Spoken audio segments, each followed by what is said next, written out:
আসসালামু আলাইকুম। আমার পিছনে এই একটা গাড়ি দেখা যাচ্ছে। এই গাড়িটা নিয়ে একটা কথা বলবো। কথা বলার মধ্যে হচ্ছে এই গাড়িখানে যে কয় টাকা খরচ মাসে হয়, এই খরচে যেমন তেমন একটা ফ্যামিলি চলে যায়। তাই বলি এই জগৎটাই এই রকমের।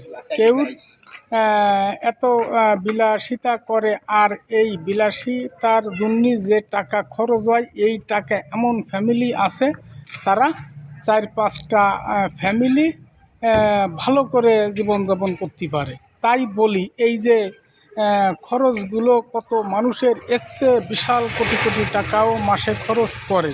আর কিছু মানুষ অল্প টাকার জন্য সাধারণভাবে জীবনযাপন চলার জন্য যে টাকা, এই টাকাও তার কাছে থাকে না।